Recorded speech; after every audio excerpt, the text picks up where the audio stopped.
আসসালামু আলাইকুম, welcome back to my channel Mukta cooking house. আজকে তৈরি করে দেখাবো ইউনিক একটি মজার রেসিপি, ব্যানানা চিপস কেকের রেসিপিটি খুব সহজে তৈরি করে দেখাবো। চলুন দেখে নিই। ব্যানানা চিপস কেক তৈরির জন্য এখানে আমি 2টি সবরি কলা নিয়ে নিয়েছি।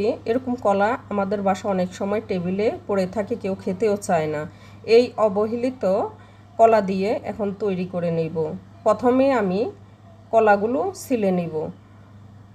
দেখেন, এরকম বড় সাইজ হলে 2টি দিয়ে দিবেন, আর যদি ছোট সাইজ হয় এই কলা 4টি দিয়ে দিবেন, কারণ এই কলাগুলো সাইজে ছোট হয়। এখন আমি কিউব করে দিয়ে দিচ্ছি একটি ব্লেন্ডার জারে।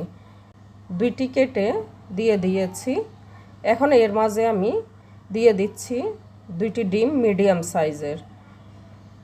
এরপরে একই জারে দিয়ে দিচ্ছি 1/4 কাপ চিনি। চিনিটা আমি মিডিয়াম মিষ্টি পরিমাণে দিয়েছি, আপনারা চাইলে আরও বেশি বা কমিয়েও দিতে পারেন। এরপরে সব কিছু ব্লেন্ড করে একটি বাটিতে ট্রান্সফার করে নিয়েছি। একদম স্মুথ করে ব্লেন্ড করে নেবেন। এরপর একটা স্ট্রেনার নিয়েছি। স্ট্রেনারে দিয়ে দিচ্ছি 1 কাপ ময়দা, দিয়ে দিচ্ছি 1 চা চামচ বেকিং পাউডার, দিচ্ছি 1 চা চামচের 3 ভাগের 1 ভাগ বেকিং সোডা, দিয়ে দিচ্ছি মিষ্টির ব্যালেন্স আনার জন্য 2 চিমটি পরিমাণ লবণ। আপনারা লবণ খেতে না চাইলে না দিলেও চলবে। দিয়ে দিচ্ছি 1/4 কাপ সয়াবিন তেল।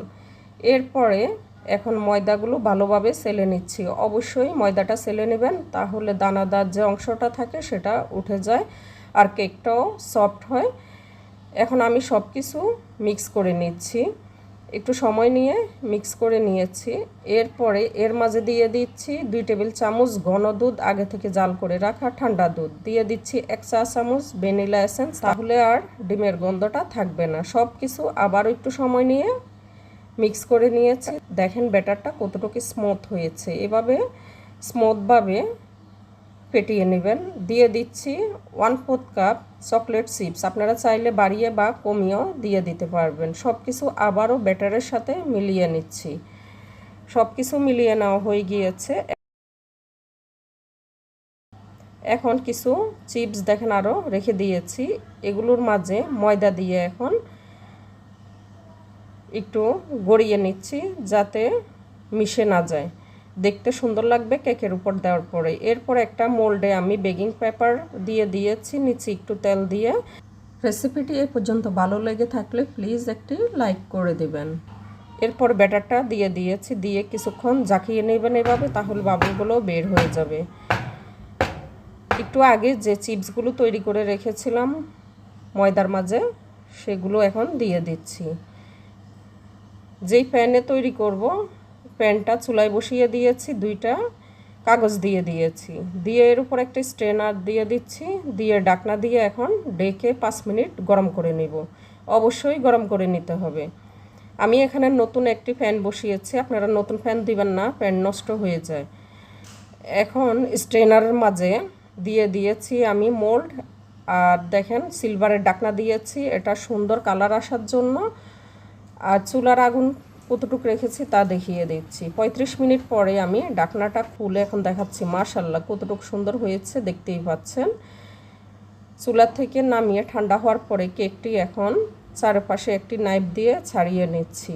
ছাড়িয়ে নেওয়ার পরে এখন একটি ট্রেতে নিয়ে নিচ্ছি আনমোল্ড করে। এরপরে এখন বেকিং পেপারগুলো ছাড়িয়ে নেব। আপনাদের কাছে বেকিং পেপার না থাকলে আপনারা এখানে সাদা কাগজও দিয়ে দিতে পারবেন, তবে লেখার কোনো কাগজ দিবেন না, এটা শরীরের জন্য ক্ষতিকর। কাগজ ছাড়িয়ে নিয়েছি। এখন আপনাদেরকে কেকটা দেখাচ্ছি কতটুকু সুন্দরভাবে হয়েছে। দেখেন মাশাআল্লাহ খুব সুন্দর কালার হয়েছে। এটা চুলায় যখন বসিয়েছিলাম কাগজ দেওয়ার কারণে, আর উপরে স্টিলের ঢাকনা দেওয়ার কারণে। স্লাইস করে নিচ্ছি এখন কেকটা। দেখেন কেকটি 1 পাউন্ডের বেশি হয়েছে।